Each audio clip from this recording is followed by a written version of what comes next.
श्रृङ्खलामा स्वागत छ खोज अनुवाद। हामीले जानेका अङ्ग्रेजी नजानेको हुनसक्ने नेपाली शब्दहरू आज म बाबुसँग यहाँ पसलमा प्रवेश गरेको छु। यहाँ विभिन्न सामग्रीहरू हजुरले नजर गरिराख्नु भएको छ। हामी अब दैनिक जीवनमा अङ्ग्रेजी शब्दहरू प्रयोग गर्छौँ। यसको नेपाली के रहेछ भनेर म यहाँ बाबुलाई सोध्दैछु।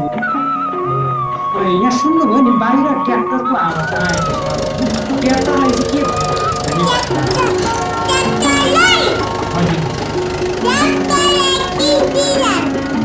ट्र्याक्टरलाई के भन्छ?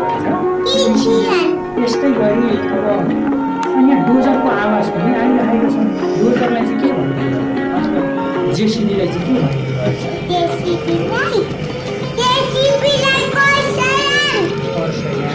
यहाँ सुन्नु मोटरसाइकलको आवाज पनि आइरहेको छ। मोटरबाइक पनि कुदिरहेको छ। यसलाई चाहिँ के भन्ने त नेपालीमा?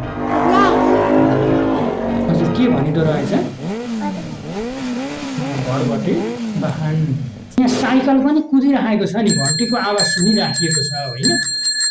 अनि साइकललाई चाहिँ के भनिँदो रहेछ त नेपालीमा? यहाँ मसँग इयरफोन छ होइन? यो इयरफोनलाई चाहिँ के भनिँदो रहेछ नेपालीमा? हजुर मसँग यहाँनिर इयरफोनलाई के? कर्णध्वनि। जस्तै यो टुथपेस्ट छ नि, यसलाई के भनिँदो भन्नुहोस् त? बोकिराख्नु भएको छ नि, यसलाई चाहिँ के भनिन्छ? दन्तमञ्जन।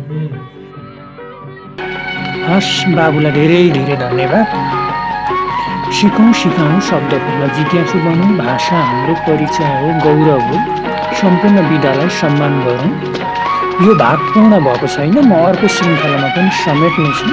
कृपया खोज अनुवादमा हजुरहरू जोडिन सक्नुहुन्छ, सदस्यता ग्रहण गर्न सक्नुहुन्छ, आफ्नो धारणा पनि प्रेषित गर्न सक्नुहुन्छ, जसले गर्दा आगामी समयमा मैले अन्य शब्दहरू, अन्य अङ्ग्रेजी शब्दका नेपाली भाषामा अनुवाद गर्ने मलाई पनि थप ऊर्जा, प्रेरणा मिल्नेछ।